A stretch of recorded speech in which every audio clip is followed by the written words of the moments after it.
वो वहाँ की सबसे बड़ी मॉन्स्टर टॉवर का अंतिम बॉस है। और सच कहें तो वो बेहद ऊब चुका है। सिर्फ एक ही वजह से जो भी शिकारी उसे हराने आता है वो इतना कमज़ोर होता है कि वो उसे थोड़ा सा खेल भी नहीं पाता और वे तुरंत मर जाते हैं। फिर भी शिकारी आते रहते हैं। एक बार एक घमंडी बूढ़ा शिकारी अपनी शादी की सालगिरह के दिन आया, लेकिन जश्न के बजाय उसे अपनी ही अंतिम यात्रा मिली। एक छोटी लड़की जो खोई हुई होने का नाटक कर रही थी, उसने भी उस पर हमला करने की कोशिश की, लेकिन वो असफल रही। उसने उसे भी मार डाला। और भी शिकारी आए। कुछ के शरीर टुकड़ों में कट गए, कुछ अपनी ताकत साबित करने के लिए पागलों की तरह लड़ते रहे, लेकिन बैफोमेट ने उन सभी को आसानी से हरा दिया। जीत से उसे कोई खुशी नहीं मिली, सिर्फ निराशा। वो टॉवर छोड़ना चाहता था, लेकिन कक्ष का दरवाज़ा अंदर से नहीं खुलता था। उसके पास भागने का कोई रास्ता नहीं था। उसे बस नए शिकारियों का इंतज़ार करना पड़ता था। अपनी ऊब मिटाने के लिए उसने सब कुछ आजमाया, यहाँ तक कि दरवाजे पर मारना भी। फिर एक दिन एक शिकारी का गिरा हुआ फ़ोन बज उठा। बैफोमेट ने जिज्ञासा से उसे उठा लिया। जब अगला शिकारी अंदर आया और खुद को सबसे महान बताने लगा, बैफोमेट ने उसे आसानी से हरा दिया और उससे फ़ोन के बारे में पूछा। जब उसे पता चला कि फ़ोन चेहरे से खुलता है, तो उसने उस शिकारी के कटे हुए सिर से फ़ोन अनलॉक कर लिया। जब वो आदमी हमला करने की कोशिश कर रहा था, ये सोचकर कि बैफोमेट का ध्यान भटका हुआ है, बैफोमेट ने उसे बिना देखे ही मार डाला। इसके बाद बैफोमेट हर शिकारी के गिराए हुए सामान इकट्ठा करने लगा। इन इंसानी चीज़ों ने उसे मोहित कर लिया। उन्हीं से उसने इंसानों की दुनिया, उनकी आदतें और उनकी कहानियाँ सीखीं। उसकी जिज्ञासा बढ़ती गई और बाहर की दुनिया देखने की उसकी इच्छा भी। इन वस्तुओं से उसने जाना कि इंसान भगवान पर विश्वास करते हैं और अपनी इच्छाओं के लिए प्रार्थना करते हैं। एक दिन उसने भी प्रार्थना की कि वो एक बार इंसान बन सके, बस एक बार। लेकिन तभी फ़ोन की बीप ने उसकी भावना तोड़ दी। फिर उसे किसी के आने का एहसास हुआ और वो अपने सिंहासन पर सीधा बैठ गया। वो इंतज़ार करता है, लेकिन अब वो उत्साह नहीं रहा। शिकारियों को मारने का सिलसिला अब उसे रोमांच नहीं देता। अब वो बस चाहता है कि अगले शिकारी को जल्दी मारे और उसकी छोड़ी हुई चीज़ें ले लें। जैसे ही वो अंदर आते व्यक्ति को देखता है, वो उससे निकलती शक्ति को महसूस करता है और तुरंत तलवार के हमले से बचाव करता है। वह पलटकर वार करता है, लेकिन शिकारी हवा में कूद जाता है। जब शिकारी जवाबी हमला करता है, तो बैफोमेट समझ जाता है ये वाला अलग है, ये सच में उसके लायक है। कुछ पल दोनों एक दूसरे को परखते हैं, फिर उनकी तलवारें टकराती हैं। इस लड़ाई में बहुत लंबे समय बाद बैफोमेट को फिर से रोमांच महसूस होता है। वो अपनी जंजीरें सक्रिय करता है ताकि शिकारी को पकड़ सके, लेकिन शिकारी आसानी से बच निकलता है। बैफोमेट उसके पीछे प्रकट होता है, लेकिन शिकारी उसकी हरकत भांप लेता है और फिर से ऊंची छलांग लगाता है। अगले ही पल शिकारी उसे जमीन पर पटक देता है और अंतिम वार करने की तैयारी करता है। शिकारी को देखकर बैफोमेट को उसकी ताकत से जलन होती है, लेकिन वो फिर खड़ा होता है, अपनी तलवार घुमाता है और दोबारा हमला करने के लिए तैयार हो जाता है। शिकारी उससे आमने सामने टकराता है। कुछ पल के लिए टॉवर में तलवारों की टकराहट गूंज उठती है और बैफोमेट सोचता है, क्या वो सच में एक साधारण इंसान से हार सकता है? वो अपनी पूरी शक्ति छोड़ देता है, अनगिनत तलवारें शिकारी की ओर बुलाता है, लेकिन शिकारी अपनी ऊर्जा से हर एक को रोक देता है। बैफोमेट अपनी श्रेष्ठता घोषित करता है, लेकिन शिकारी उसका मजाक उड़ाते हुए कहता है कि इतनी ताकत होने के बावजूद वो अब भी यहाँ का कैदी ही है। यह सुनकर बैफोमेट स्तब्ध रह जाता है, क्योंकि शिकारी भारी ताकत के साथ आगे बढ़ता है और बैफोमेट को सोचने पर मजबूर कर देता है। क्या वो सच में महान है या बस इस जगह से बंधा हुआ एक खिलौना? अगले ही पल शिकारी का हमला उसकी चमड़ी चीर देता है और पहली बार बैफोमेट स्वीकार करता है कि ये इंसान सच में ताकतवर और आज़ाद है। उसी पल वो चाहता है कि वो भी इस लड़के जैसा बन सके, इस टॉवर से निकल सके, आज़ाद हो सके। उसे पता भी नहीं चलता और उसकी आंखों के सामने एक क्वेस्ट आ जाता है। अगले ही पल शिकारी उसे मार देता है। फिर शिकारी को सूचना मिलती है कि उसने एबिसल टॉवर को जीत लिया है और टॉवर जल्द ढहने वाला है। लेकिन उसे पता नहीं होता कि बैफोमेट अब भी जिंदा है, उसका हाथ शिकारी की तलवार को पकड़े हुए है। कुछ समय बाद मजदूर टॉवर के खंडहर साफ करने आते हैं। तभी उनमें से एक को मलबे में एक आकृति दिखती है। वो आकृति कोई और नहीं, बैफोमेट ही होता है। उसके दिमाग में आखिरी पल घूम जाता है।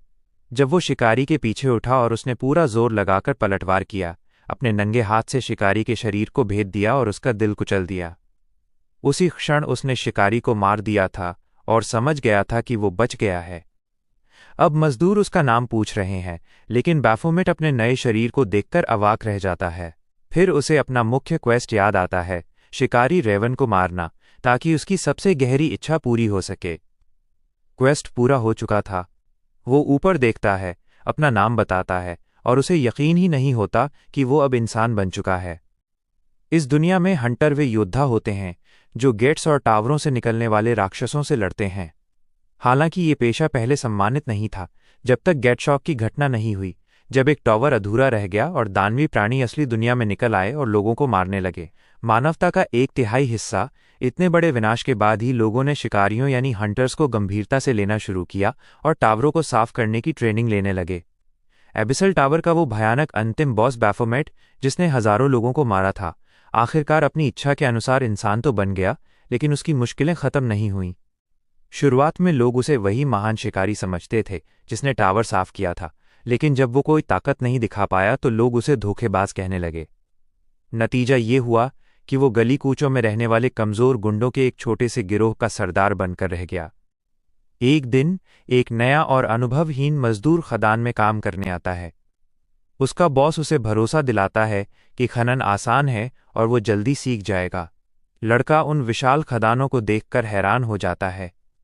तभी बैफोमेट अपने गिरोह के साथ वहां पहुंचता है।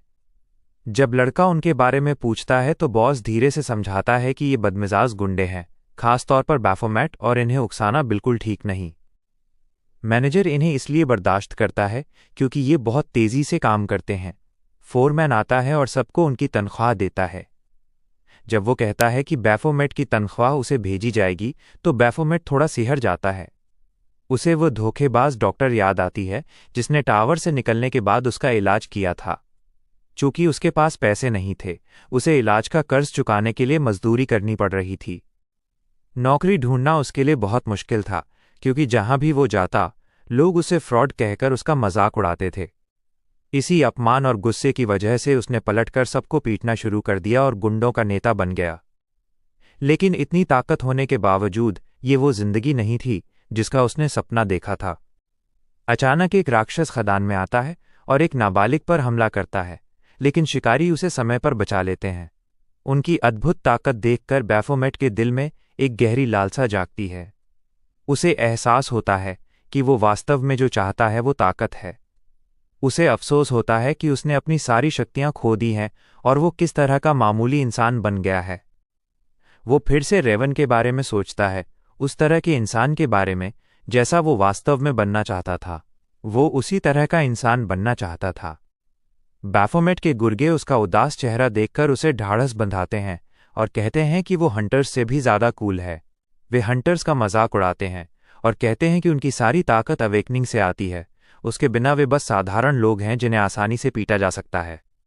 बैफोमेट बाहर से तो उनकी बातों में हाँ मिलाता है, लेकिन भीतर वो रेवन को याद करता है, एक सचमुच शक्तिशाली हंटर जो इस बात को झूठा साबित करता था।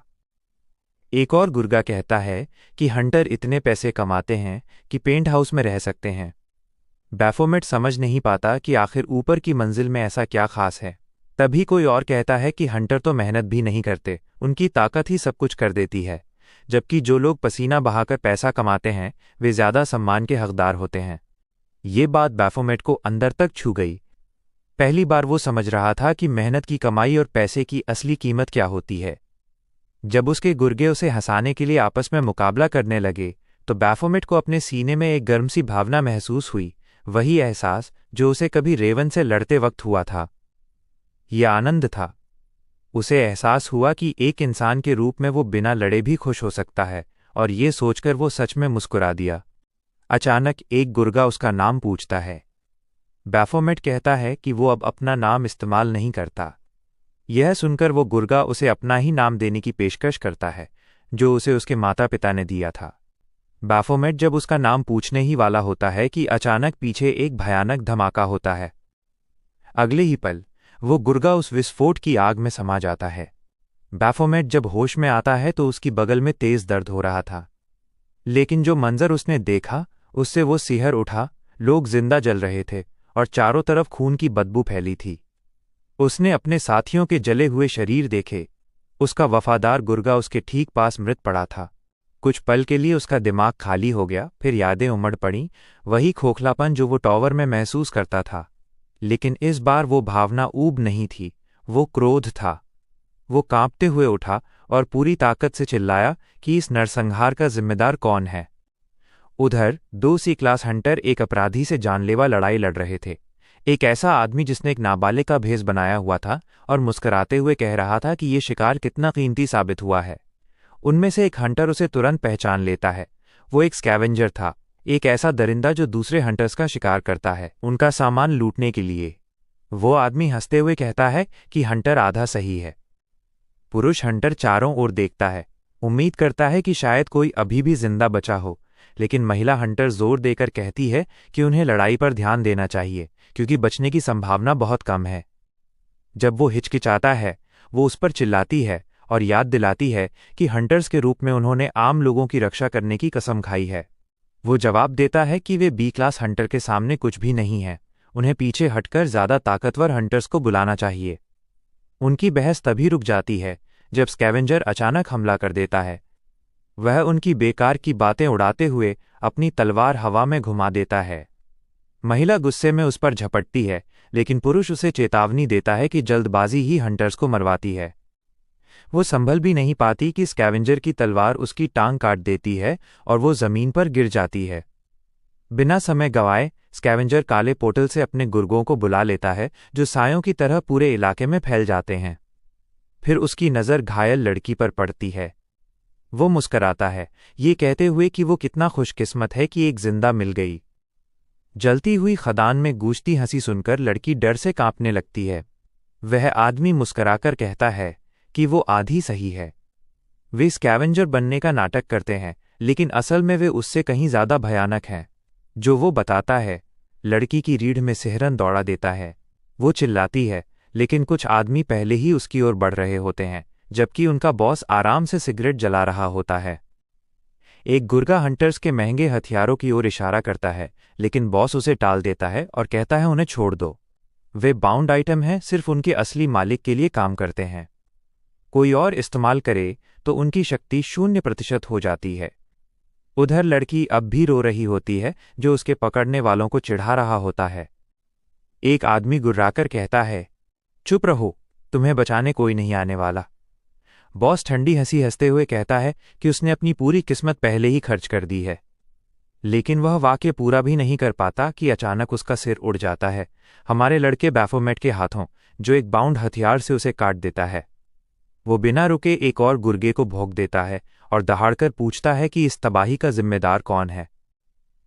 तभी उसकी आंखों के सामने एक नोटिफिकेशन आता है, एक छिपा हुआ क्वेस्ट, किसी इंसान के लिए क्रोध महसूस करो। जैसे ही वो इसे पूरा करता है, उसके अंदर जबरदस्त शक्ति दौड़ जाती है।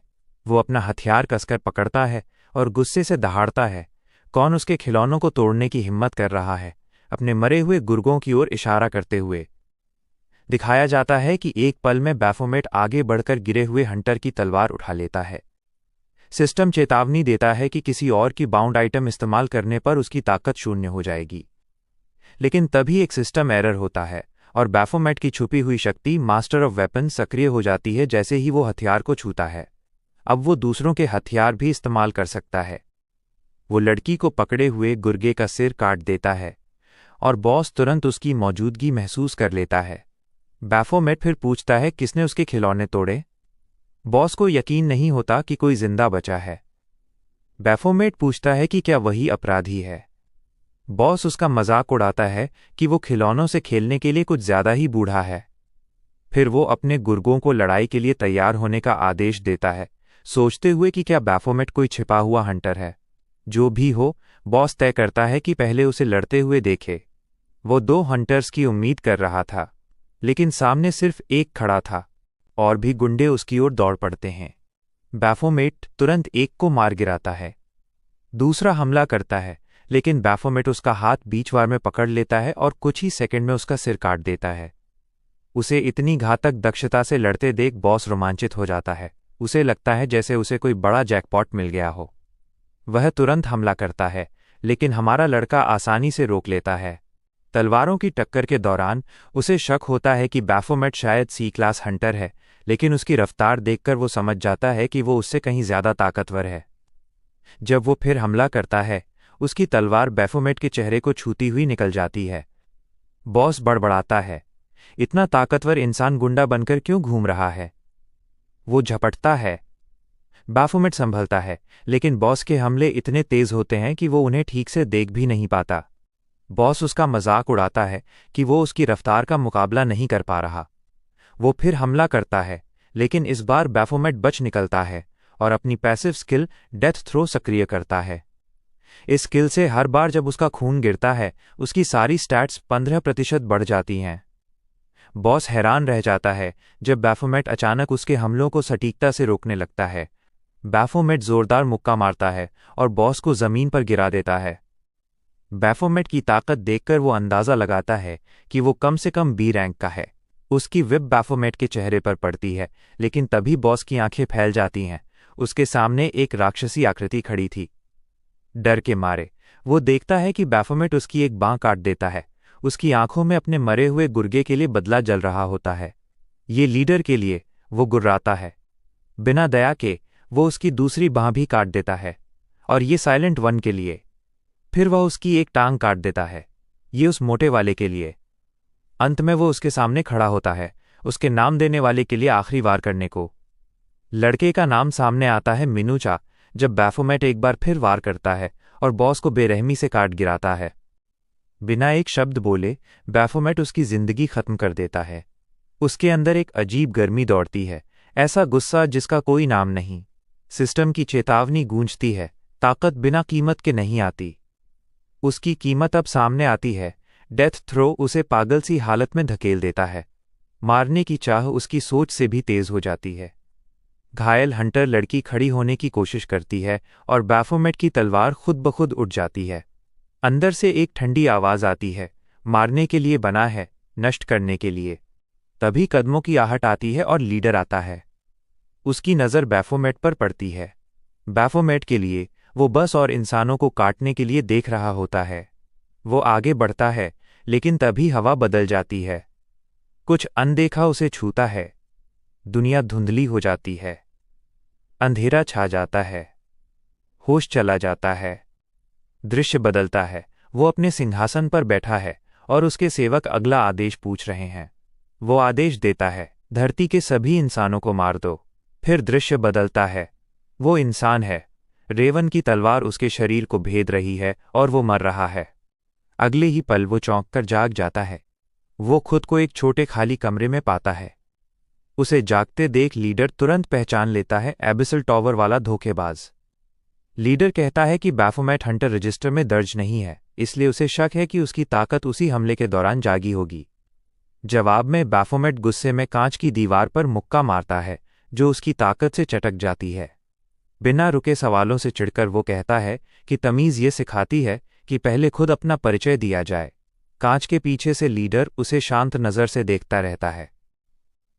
आगे की कहानी को जानने के लिए फेबल टॉक यूट्यूब चैनल को सब्सक्राइब करें।